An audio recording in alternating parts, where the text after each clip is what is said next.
Hi, and welcome to this episode of John's Motorcycle Rescue and Review.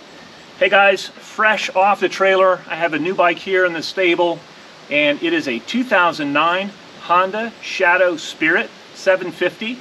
I know this isn't a classic bike, and I know it's not the typical type of motorcycle I feature on this channel, but this one came up for sale recently. I thought the price was right and the condition was right, and so I picked it up.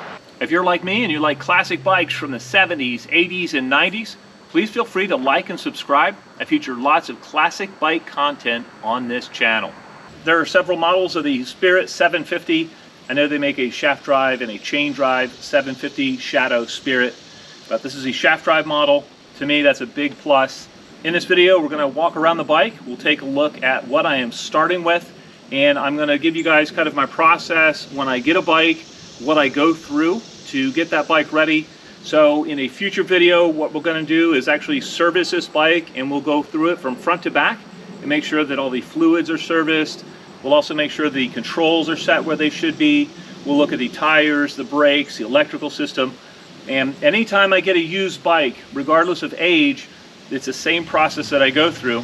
The service video will definitely be a video that you don't want to miss if you own one of these. Additionally, I'll be doing a road test review of this motorcycle where we look at the history of the bike, we'll look at the specs of the bike, and then I'll take it out on the road and let you guys know what it is like to ride.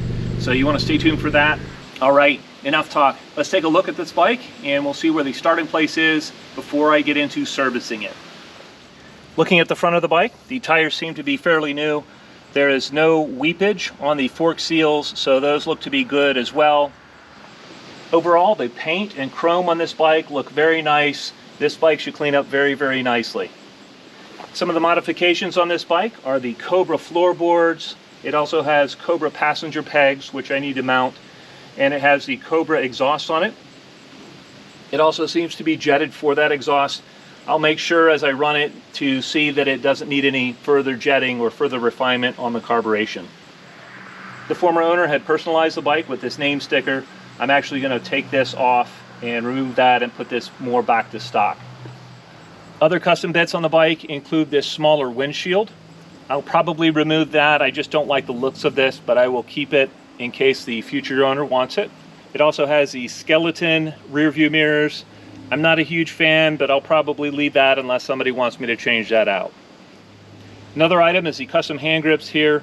I noticed when I was looking at the bike that this particular grip is loose, and so that needs to be re-glued. These are actually nice hand grips, and they help to minimize the vibration on the bike. Another thing I notice is that all of my controls need to be lubricated.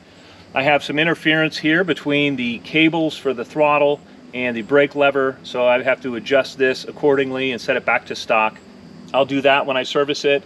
Likewise with the clutch cable, I will adjust that. I'll rotate it down a little bit.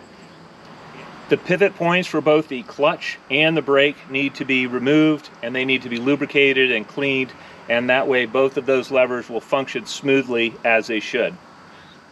This bike has 19,000 miles on it, so when I'm servicing it, I'll also change the front brake fluid on the bike.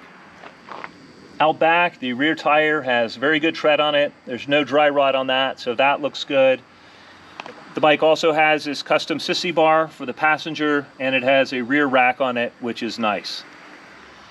As I said, this is shaft drive, and what I'll be doing is changing the fluid in the rear of the bike right here, and I'll do that on the service video. I'll show you how I do that. It's a pretty simple process.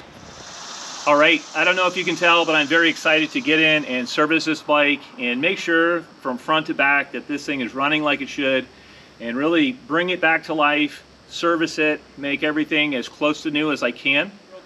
I'll fire it up quick to let you guys hear what it sounds like.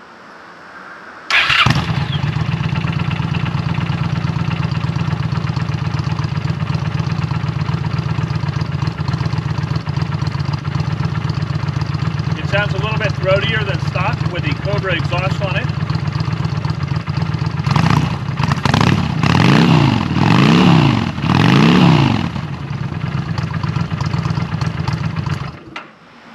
All right, that sounds nice.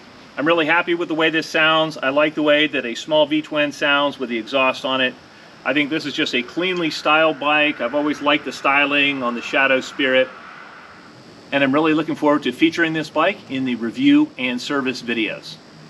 I'd love to know what you guys think. If there are any Shadow 750 Spirit owners out there, please let me know in the comment section below. As always, I hope you found this video entertaining and informative, and until next time, enjoy the ride.